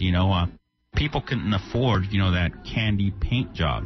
They primer their cars, leave them, but they had shiny rims. Cheech's car, remember? That's right. Primer 64, if I remember correctly. Was that a rat rod or what? That was a rat rod. Yeah, that's right. Well, like all of us, we start out with a Ramfla, and then during time, it takes a while to fix one up, and it just doesn't happen overnight, You're right. But I was just thinking about, how about do you guys do stuff with the kids, the youth? You know, what do you guys also help them with the bikes and everything? You know, what we started doing for the first time of Sonoma County history, we actually collectively came together as car clubs and we strived, you know, for bettering our community. And what we did, we had a toy drive. Nice. We had a toy giveaway for the kids, free. And I believe we collected about almost 400 toys. That's right, a little bit closer to 400. How many cars came to the toy drive? Probably about 25 or so. Nice. That's a lot. That's, you know, it's four toys per car. Is my math right? 5 toys per car. Yeah, but it was done in an organized manner. What we did is we hit up the car clubs, and then they came, and each car club was was supposed to collect how many toys they could. Then the rest of us did the same. That's how we gathered all the toys, and then we also worked along with Salvation Army, who donated some, and also other groups around. Good. So you got other organizations to help out in the toy drive? Yeah, we got other organizations. A lot of people donated. A lot of people came through, and we were afraid that not enough people were going to show up. We had a line out to the street from the front door of the Roseland cafeteria all the way out to, over almost by Beacon. Wow. You mean for kids receiving? For kids receiving gifts, yes. Oh, man.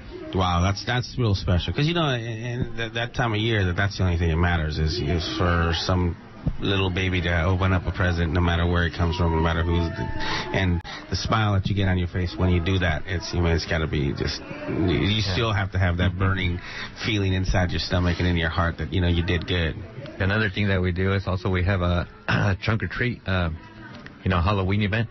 Also, that's during around Halloween. And what happens there is we get all the community... We put the signs up in the community in the windows, and so with the ones that allow us, and the kids come out and with their costumes. So we judge their costumes, and it's the people's choice who choose the costumes, of like the best, most creative, and so forth. We have like different categories, and also we put like games out there, and we have a jumpy thing, one of those things, so they could spend time there also, and it's like a blast for them. So, and did you call it a trunk and treat? Yeah, trunk and treat. So you put the candy like in the trunks of the carros, and the kids can come check it out. Yeah, and then we decorate. What a great idea. We open up the trunk, and then whatever the owner of the car has a theme or so, go to with the trunk and decorates it a certain style, and then we judge those also.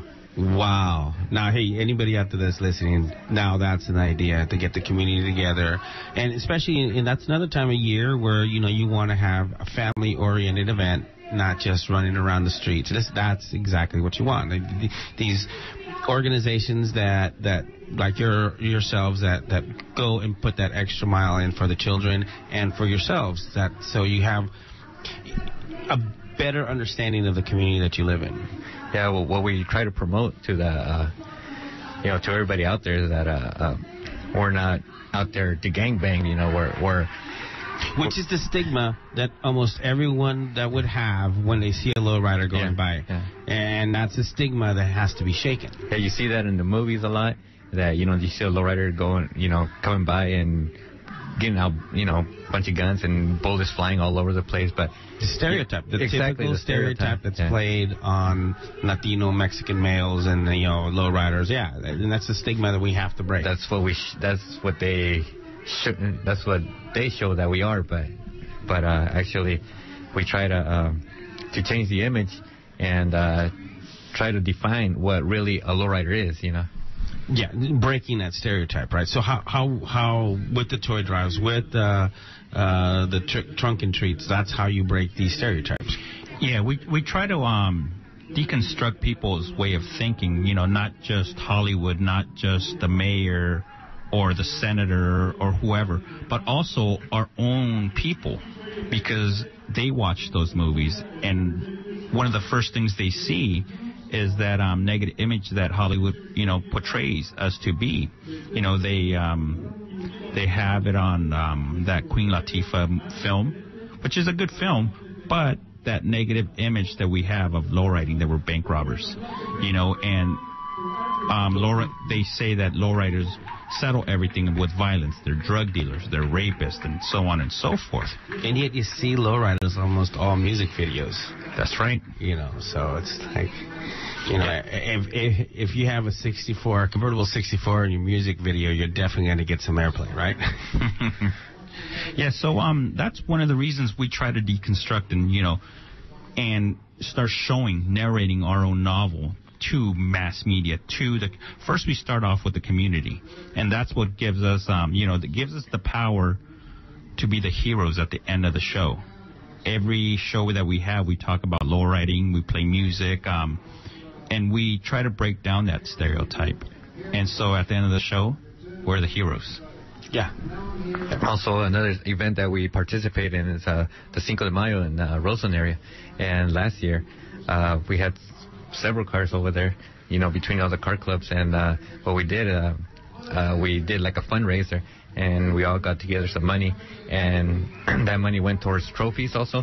And we also, one of the guys went down to San Jose and bought a lowrider bicycle for the kids, and that was being raffled off, and it was a free raffle, but it was to the ages of, 16 and down? Yes, 16 and under. Yeah, and a free raffle. You get a ticket, and there was a young girl that actually, her number came up with that raffle, with that ticket, and she went on stage, and she was very happy going off stage, pushing her lowrider bicycle that she had just won. How many tickets were given? Like, how many kids participated? I mean, that was a big march, The whole community there. I'm not sure how many. Yeah, it was a big community. Yeah, big march, if I remember correctly. Yeah, it was. Yeah, that's good. I mean, everything that you guys have been talking about is about breaking stereotypes. It's about, dealing with what the community perceives and what you guys are doing. And I guess the next question is, how do you get to law enforcement? How do you get those people to see that what you're doing is positive? Well, I have to mention, at that toy drive, we had police officers at the event. They weren't helping, they were harassing. I got it on, I have it, pictures, I have all the evidence there, and what they were saying, that they were there investigating somebody that was there, probably. Yeah. An individual. Yeah, I mean, it happens a lot. I believe it happens anytime any group of brown faces get together. As Chicanos and Mexicanos, we're not singled out. I mean, it's it's the same thing. It's a stereotype. It's like all of our communities are being threatened with what I believe is this fear. So if they fear you, then they're going to come after you. So breaking these stereotypes is part of breaking the fear of the people. That, okay, so the car is customized, the car is painted candy, candy red or candy whatever, candy color with spinners and whatever. That doesn't mean it's a bad person. And a lot of the times, how do you get that across to the people that are harassing you? That's my real question. Well, we have, they put up that invisible force field. They're the ones who put it up, not us. I've called the CHP asking them if they could come down and talk. I've called, the city police to come down and talk, and I even invited the sheriffs to come on the show and, speak. And they declined because they say confidentiality could threaten. It's like, come on, no one's going to see your face. No one's going to, and they just said it was against policy. It's against, policy they don't have a community liaison that can come and do it? I mean... Well, what they said, that they were trying to do, community service, but they want to go out in the community and personally identify themselves to the community and not do it over the air. Okay. They're looking for every excuse, in other words. Okay. All right. Yeah, another thing that we do, to show the public out there when we're driving our vehicles, we're out there with our daughters, and our teenage daughters, our sons, and our kids, and so it's not like we're out there by ourselves with a bunch of guys packed in one car or whatever, so it's a little bit more of a, how should I say, family family gathering. Gathering, yeah. When you see us go by, or stop by wherever we're at. Yeah, there's always our little ones, you know. So, do you guys have anything, any picnic, any events planned for the next, spring times here? So, I mean, finally. Yeah, I think Cinco de Mayo is going to be on Thursday. Yeah, that's the next event coming up. Our next event coming up, yes. So a month from now. Yeah, about a month from now. And also, what we, Johnny and I have been, trying to work on is having like a symposium with, different categories, art, literature, best constructed bike, and give open to the community, and we kind of want to call it like hidden talent, because there's a lot of talent in our community. There's a lot of smart individuals, great in mathematics and science and literature, but they're never exposed. And kids only rise to what they're expected. They only rise to their expectations. And, at times, all you got to do is just shake some guy's hand or some girl's hand and tell them, hey, you know what? This is a great paper. Can't boost their ego. So the Cinco de Mayo event is going to be in Santa Rosa? Yeah, Roseland area, Sebastopol Road. And is it the Cinco de Mayo event, parade, or do they do the carnival, or what is it that they're going to be doing? It's an event that's set up, and there's a lot of vendors and food and so on. But the cars, the only parade part is when the cars roll in. You know what I mean? Then they park. But everybody loves to see the cars. The raza likes to see the cars pulling up. Cars are the biggest attraction in almost all these events. So we're gonna have to wrap it up, gentlemen. It was a pleasure to have both of you guys on. Again, you have your airtime again. It's Sundays from 10 to 12 on KBBF 89.1 FM. And your names are? Johnny Reyes. Juan Roman. All right. Thank you, Johnny and Juan, for coming in. Now I'll pass it back to Gavilan so we can close off the show.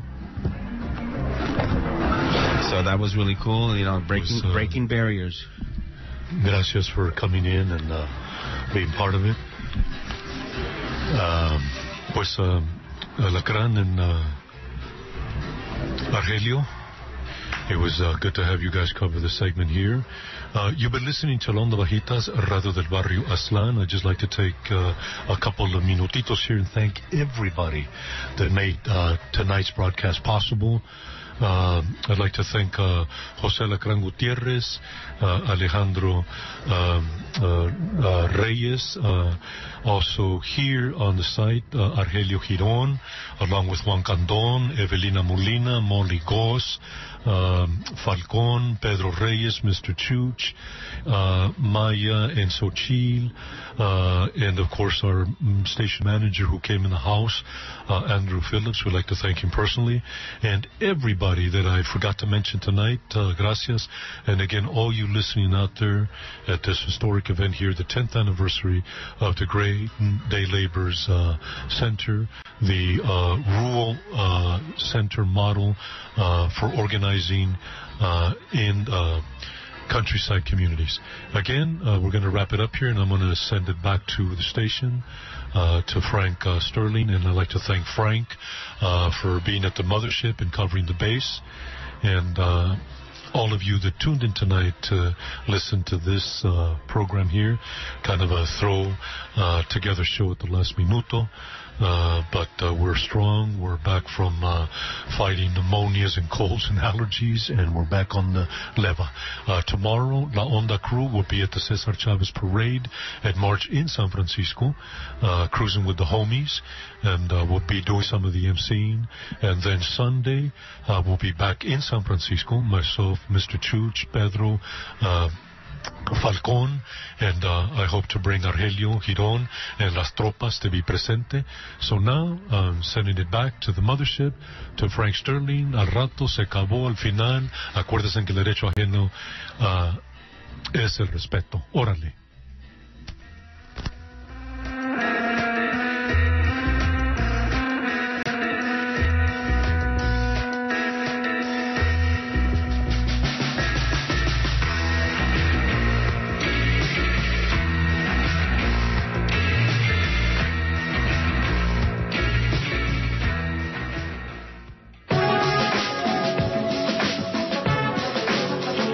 Hello, I'm Andrew Phillips, the new KPFA Interim Manager.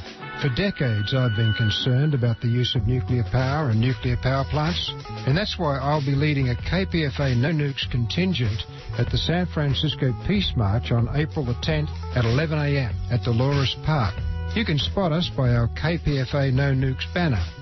Listeners, the whole KPFA family will assemble on the corner of 17th and Dolores Streets. The march begins at 1:30 p.m. Our demand is simple: no nukes. We'll assemble at 11 a.m. in Dolores Park in San Francisco, rally at noon, and the march